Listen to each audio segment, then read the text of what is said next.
बंसी नाम का एक आदमी था जो कि नया नया शहर आया था। उसके गांव में इस साल सूखा पड़ गया था, इसीलिए वो शहर आया था। वो यहाँ वहाँ काम की तलाश कर रहा था और बड़ी मुश्किल से उसे एक रिक्शा चलाने का काम मिला था। उसका मालिक बहुत ज्यादा गुस्से वाला था। वो बंसी से कहता है, देख बंसी, मुझे हर दिन के 400 रुपए चाहिए ही चाहिए। उसके ऊपर का जो भी होगा वो तू रख लेना।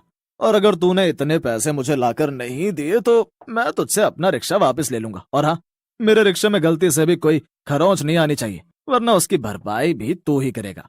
अरे नहीं नहीं साहब, आप बिल्कुल भी फिक्र मत करिए, मैं सारा काम अच्छे से ही करूंगा।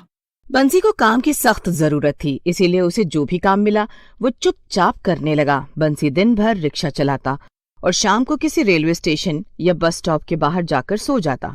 उसे जितने भी पैसे मिलते थे उसमें से 400 अपने मालिक को देने के बाद वो बाकी के पैसे अपने गांव भेज देता था। बंसी किसी तरह शहर में अपना गुजारा कर रहा था। ओहो, आज तो बड़ी ठंड हो रही है। क्या करूं क्या करूं। आज तो लगता है कि स्टेशन या बस स्टैंड के बाहर भी गुजारा नहीं हो पाएगा। लगता है आज रात भर भटकना ही पड़ेगा। चलो पहले ये ऑटो तो मालिक को लौटाऊं, फिर देखता हूँ कि कहाँ रात गुजारनी है।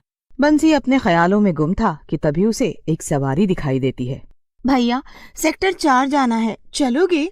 हाँ हाँ मैडम, बैठिए ना। बंसी लड़की को बिठाकर सेक्टर 4 की तरफ चल पड़ता है। तभी बंसी को एक गली दिखाई देती है। वो खुद से कहता है, अरे वाह, ये गली तो सेक्टर 4 के लिए शॉर्टकट है। क्यों ना यहीं से जाऊं, थोड़ा जल्दी भी पहुंच जाऊंगा। बंसी ऑटो को गली की तरफ घुमाता है कि तभी ऑटो में बैठी लड़की जोर से चिल्लाती है, अरे अरे अरे, ये क्या कर रहे हो भैया? मुझे मारना चाहते हो क्या? बंसी लड़की की बात सुनकर घबरा जाता है और उससे कहता है, क्या हुआ मैडम, आप इतनी तेजी से क्यों चिल्लाई भला? मैंने ऐसा क्या किया? क्या किया? अरे इस भूतिया गली की तरफ ऑटो घुमा रहे हो और पूछते हो कि क्या किया? लगता है कि इस शहर में नए हो तुम। अरे ये गली भूतिया है, भूतिया, और यहाँ पर तो कोई भी आता जाता नहीं है। लोग दिन में भी यहाँ जाने की हिम्मत नहीं करते हैं, और तुम तो इतनी रात को ऑटो उधर लिए जा रहे थे। भैया, इस गली से जितना दूर रहोगे उतना ही अच्छा है। अच्छा, तो क्या मैडम ये गली एकदम खाली पड़ी रहती है? और क्या, यहाँ पे जितने भी घर थे लोगों ने सब खाली कर दिए। न जाने क्या कहानी है इस गली की, बस यहाँ कोई आता जाता नहीं है। बंसी ऑटो वापस घुमाता है और लड़की को सेक्टर 4 में छोड़ आता है। इसके बाद वो ऑटो अपने मालिक को लौटाकर वापस उसी भूतिया गली के बाहर आके खड़ा होता है। ऐसी भूत प्रेत की कहानियां तो हमारे गांव में भी बड़ी प्रचलित है। अरे हम अपने बच्चों को ऐसे ही तो डरा कर सुलाते थे। और जब रामू काका को हरिया की जमीन कब्जा करनी थी तब उन्होंने भी तो यही अफवाह फैलाई थी कि जमीन भूतिया है। ये शहर वाले इतना पढ़ लिख कर भी भूत प्रेत पर यकीन करते हैं। ये गली एकदम खाली है, इसका मतलब कि मैं यहाँ आराम से रात गुजार सकता हूँ। बंसी भूतिया गली की बात को मजाक और झूठ समझकर भूतिया गली के अंदर चला जाता है। अंदर बहुत अंधेरा था और चारों तरफ केवल सन्नाटा छाया हुआ था। इतना सन्नाटा देखकर बंसी थोड़ा सा घबरा जाता है। लगता है यहाँ सच में सालों से कोई भी नहीं आया, तभी यहाँ पर इतना घना अंधेरा और सन्नाटा है। खैर मुझे क्या, मेरे लिए तो अच्छा ही है। अगर आज रात यहाँ पे अच्छी नींद आई तो अब से मैं रोज यहीं आकर सोया करूंगा। बस स्टैंड और रेलवे स्टेशन पे तो कई बार पुलिस वाले आकर उठा देते हैं, लेकिन यहाँ तो नींद खराब करने के लिए कोई भी नहीं आएगा। तभी बंसी को एक घर दिखता है जिसमें बाहर ही एक आंगन था। उस घर का दरवाजा भी खुला हुआ था। बंसी हंसकर अपना मन बहला लेता है और जमीन पे अपनी चादर बिछाकर लेट जाता है। बंसी एक तरफ को करवट करके लेटा हुआ था कि तभी उसे अपने पीछे किसी की जोर जोर से सांस लेने की आवाज आती है। बंसी झट से पलटकर देखता है तो उसके पीछे एक भूत लेटा हुआ था। भूत को देखकर बंसी जोर से चिल्लाता है। बंसी उठकर खड़ा हो जाता है। भूत भी उसके साथ खड़ा हो जाता है। अरे तू तो डर गया, मुझे तो लगा था कि तू तो कोई बड़ा ही बहादुर इंसान है, तभी तो तू यहाँ इस भूतिया गली में इतनी रात को आया है। लेकिन तू तो डर के मारे कांप रहा है। इसका मतलब कि यहाँ सच में भूत है। अरे ये मैंने क्या किया? मैं यहाँ क्यों आया मरने के लिए? भूत जी मुझे माफ कर दो, मुझसे बड़ी भूल हो गई। मेरी मति मारी गई थी जो मैं यहाँ आया। जाने दो मुझे, प्लीज जाने दो। अरे इतने दिनों बाद तो यहाँ कोई आया है, ऐसे कैसे जाने दो मैं तुझे? हाँ।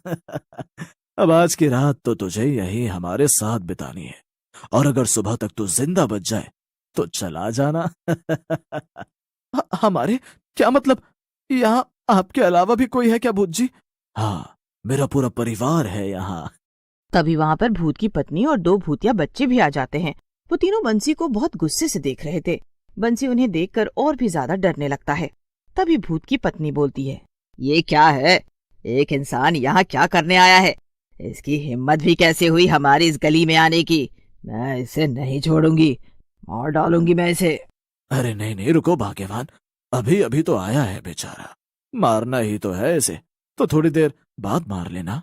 ये सब सुनकर बंसी को चक्कर आने लगते हैं। वो भूत के पैर पकड़ लेता है और अपनी जान की भीख मांगने लगता है।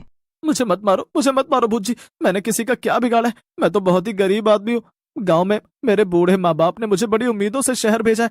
गांव में सूखा पड़ने के कारण सब भूखे मर रहे हैं, इसीलिए मैं यहाँ शहर आकर रिक्शा चलाकर किसी तरह खुद को और अपने माँ बाप को जिंदा रख रहा हूँ। बंसी की बात सुनकर भूत और उसका परिवार कुछ शांत होते हैं। वो सब तो ठीक है, मगर तू यहाँ क्या करने आया था? क्या तुझे पता नहीं था कि ये गली भूतिया है? सारे शहर को तो ये बात मालूम है। पता था, लेकिन मुझे लगा कि ये सब बस एक झूठी अफवाह है। दरअसल मैं बस स्टैंड या रेलवे स्टैंड पर सो जाता था, लेकिन आज ठंड बहुत थी, इसीलिए मैंने सोचा कि यहाँ किसी घर की छत के नीचे सो जाऊंगा तो कम ठंड लगेगी। बाहर खुले में तो मैं ठंड से मर ही जाता। मुझे माफ कर दो। कहानी तो तेरी बड़ी ही दर्द भरी है। चल ठीक है, जा, हमने तुझे माफ किया। चल भाग जा यहाँ से और दोबारा कभी दिखाई मत देना, समझा? बंसी इस बात से बहुत खुश हो जाता है कि उसकी जान बच गई थी। वो जल्दी से गली से बाहर निकलने लगता है, लेकिन तभी उसे कुछ ख्याल आता है और वो वापस भूत के परिवार के पास आ जाता है। अरे बड़ा अजीब आदमी है तू। मैंने आज तक नहीं देखा कि कोई इंसान भूत से बचकर भागने के बाद वापस मुड़कर आया हो। अब क्या चाहिए तुझे? भूत जी, मैं यहाँ से जा तो रहा था, लेकिन मुझे एक बात से बड़ी परेशानी हो रही थी, इसीलिए मैं वापस आपके पास आ गया। मुझे ये जानना है कि आप लोगों के साथ आखिर हुआ क्या जो आप यहाँ ऐसे भटक रहे हैं? तू सच में एक बड़ा ही नेक दिल इंसान है। तू बाकी इंसानों से बहुत अलग है और तुझे दूसरों के दर्द का एहसास भी है। हाँ, हम लोग यहाँ पर सालों से भटक रहे हैं, लेकिन किसी को भी हमारी परवाह नहीं हुई। ना तो किसी ने जीते जी हमें पूछा और ना ही मरने के बाद। इतना कहकर भूत की पत्नी रोने लग जाती है। आप लोग मुझे बताइए कि आपके साथ आखिर क्या हुआ है। मुझसे जो भी बन पड़ेगा मैं आपकी मदद जरूर करूंगा। करीब करीब 5 साल पुरानी बात है। इस गली में ये जो कई सारे घर तुम्हें नजर आ रहे हैं ना, यहाँ पर कई परिवार रहते थे और सब बहुत खुशहाल थे। हम भी यहीं रहा करते थे। हम लोग गरीब जरूर थे, लेकिन फिर भी जिंदगी को खुशी खुशी जी रहे थे। एक दिन अचानक से एक बहुत बड़े बिल्डर के कुछ आदमी आए और उन्होंने हम सब लोगों को धमकी दी कि जिस जिस का भी घर इस गली में है वो घर खाली कर दे। क्या? मगर ये तो गलत था। फिर आप लोगों ने क्या किया? उस बिल्डर को यहाँ पर कोई नया प्रोजेक्ट बनाना था। उसके आदमियों ने यहाँ आकर सबको धमकाया और दिन दहाड़े एक आदमी को मार दिया। उसके बाद लोगों ने डर के मारे अपने अपने घर खाली कर दिए।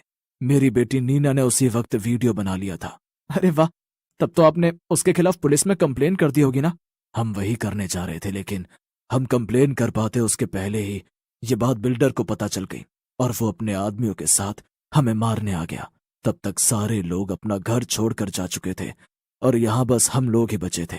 हमने उससे बहुत विनती की, लेकिन उसने हमें मार दिया। लेकिन हमने भी ठान लिया था कि इस गली में कोई भी प्रोजेक्ट नहीं बनने देंगे और ना ही किसी को हमारा घर गिराने देंगे।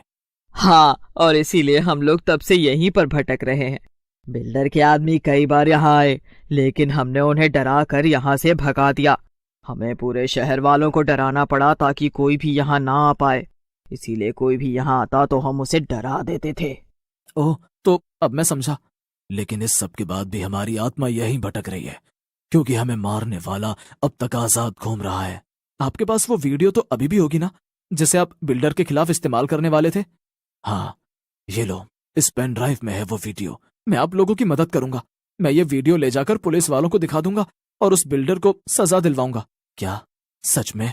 हाँ, आप लोगों के साथ बहुत गलत हुआ है, लेकिन मैंने आपसे कहा था ना कि मुझसे जो भी बन पड़ेगा वो मैं आपके लिए करूंगा।